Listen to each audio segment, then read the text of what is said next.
From a personal standpoint, my first guest tonight has a lot to be thankful for this holiday. He cruised to a big victory against his Republican opponent in the general election, winning a third six-year term in the Senate. His protege, New York's junior Senator Kirsten Gillibrand, also won handily. And although he won't be ascending to the majority leader's post anytime soon, he did receive a new title and more power from its current occupant, Harry Reid. Of course, things are not all rosy for the Democrats, who lost 6 seats this year and are heading into another difficult election cycle. And now many are looking to New York's senior senator for guidance. Chuck Schumer is joining us tonight from New York City. Hi. Senator, thanks for your time, and I have to say, happy belated birthday. Thank you. Yes, yesterday was my birthday, and it's the first time I'm appearing on your show as a big 6-0. Yes. I can get into the movies for less. Yeah, yes, you can. I'm not going to sing, however. I know they sang to you from Watertown, but I'm just not. Yes, I'm not did. that good at that sort of thing. So. Okay. Just consider it sung, okay? Thank you. I want to start out by asking you about this new position that you have, compliments of Harry Reid. It is basically you're going to be messaging for the Democrats, and we've heard your message since the general election, and it's middle class, middle class, middle class.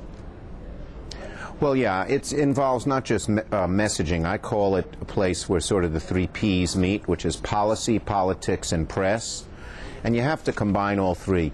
If what you're actually doing in the Senate doesn't square with your message, it's not going to work at all. So we're trying to do all 3 in a strategic way, and we're trying to focus, and I'm trying to make sure our party focuses on the middle class. You know, there's a reason President Obama and Democrats did well in 2008, and it's the same reason they didn't do well. We got hurt badly in 2010.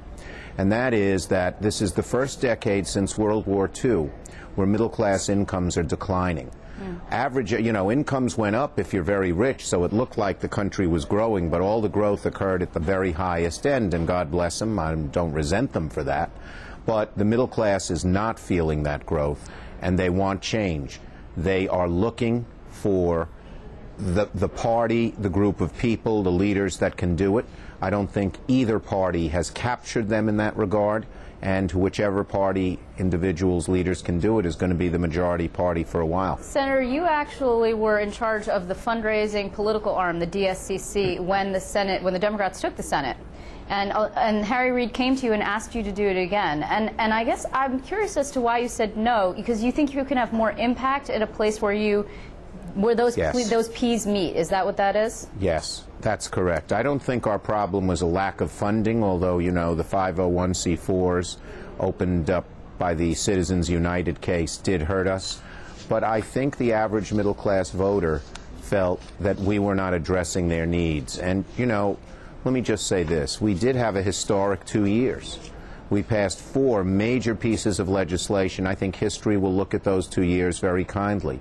But 2 of them, the TARP, which wasn't passed actually under us, but we get the credit or blame for it, and the stimulus prevented bad things from happening. There are 10 million people who are working now who would be unemployed had we not done it, but they don't know who they are. And the 2 other things we did, health care and financial services, both major pieces of legislation, they will help the middle class, but 3, 4, 5 years down the road. So to the average middle-class person with unemployment as high as it is, and even for those who had jobs having more and more difficulty stretching that paycheck, they felt we weren't focused on them. And we did do some good things for them. The cost of going to college is going to go down because student loans are no longer going to be run by the banks but run by the government, and they'll go from 6.8% to 3.4%. We had major credit card reform. They can't bounce up your rate from 8% to 30% because you got out of the wrong side of the bed in the morning. But people didn't even know we did those things. Right, but so that's a messaging failure, right? That's why the Democrats you got outspun. The second part was a messaging failure. But we also should have been doing more things like that were focused more on the middle class. You know, you brought up this issue of the outside committees. There was a lot of play in New York with those committees. One of them, American Crossroads, is Karl Rove's, of course. Now there's word about the Democrats trying to push back. They're coming a little late to the party, but outside interests. And just today, the Wall Street Journal reports on one that seeks to go for the middle, and they're being advised by a guy who's connected to Mayor Bloomberg, who is widely speculated to be potentially running for president. Do you believe that he's going to run, and do you think he should? Well, look, that's a long ways away. I think that the message, focus on the middle class, I think the Democrats, we Democrats at both ends of Pennsylvania Avenue are going to do a much better job of that. And I don't think there'll be room for a third-party candidate if we succeed. There's and to that same point, there's also a new poll out today. I don't know if you've seen it from Marist, and it's troublesome for the president, of course. And if the president's at the top of the ticket, it's also going to be troublesome for the Senate Democrats when they try and hold on to the majority. Have you seen it? Because I don't want to. I have not. Tell me what it is, and I'll comment on it. I guess. So basically, it's. Democrats are split 46, basically 46-45 on whether or not they'd like the president to be primaried by another Democrat. Mm-hmm. Well, look, I think that right now, make no mistake about it, I've talked to the president several times since the election, and we have to do things better. We have to do more things that focus on the middle class and then let the middle class know what we're doing for them. Some of those things should be short-term, like colleges, like student loans, like credit cards. Some of them should be longer term. I think the average middle class person not only wants to see their condition get better over the next couple of years, but they also want to know that the American dream is alive and well. Namely, American dream is you're pretty certain to do better 10 years from now than you're doing today, and your kids will almost certainly do better than you're doing. People are worried that's no longer true, and major reforms like education, immigration, energy can help assure that. We have to do both, and I think we're beginning to talk about it at both ends of Pennsylvania Avenue, and I think you're going to see that we're going to do much better at it over the next 2 years than we did in the last two. It's not just messaging, that's part of it. It's also policy, and it's also the politics of it. If you're successful, do you think that the chatter and the speculation around Hillary Clinton and the possibility that people would want her to run, not necessarily in 2012, but in 2016 we're talking about already, and that's 6 years from now, I mean, will that die down? Obviously, there are a lot of Democrats who feel so upset with the Obama administration that they're already casting about for very far into the future. Yeah, well, first, 2016 is a little far to speculate. Hillary Clinton's a very capable person. I talk to her a lot. She's doing a great job as Secretary of State, and I think is happy to stay there for a while. And she's needed there. You believe her? You believe her when she says she has no interest in running? Yes. And second, again, I think that, you know, President Obama swept in 2008 and got all kinds of votes and coalitions in places where Democrats never won, North Carolina, Indiana, and I think you're going to find a lot of the old Obama back in the next 2 years, and Democrats are going to be much happier, not just 2 years from today, but even 3-4 months from today. Do you think there's been a lot of departures from the administration? I mean, you think and he's been careful in replacing members of the administration with insiders from the administration. Do you believe that he needs to introduce more outside people to shake things up? Well, I think there should always be a mix. You want some people who know Washington well and some people who can provide an outside perspective. They don't always have to be appointed and in the government. They can be people you talk to on the phone regularly or part of different kinds, getting different kinds of advice. And I think the mix is a good thing, and I think that's what you'll see in the new positions that the administration puts forward. Just to clarify one point, by the way, what do you see as the middle class? Because it seems to be a little bit of a shifting target that depends largely on where you live. People in New York City, for example, who consider themselves middle class would be considered pretty well off by upstate standards. Yeah, look, it's sort of like what Potter Stewart said on another issue. He says, you know it when you see it.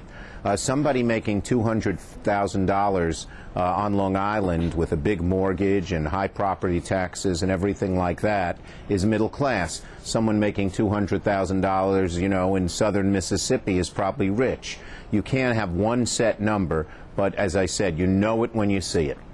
What you talked earlier about some of the things that are coming down the pike, climate change, for example. I mean, that's one of them. Do you see really that that's actually going to be able to get done at a time when the Senate, the Democrats have lost 6 seats, and also the House is controlled by the Republicans?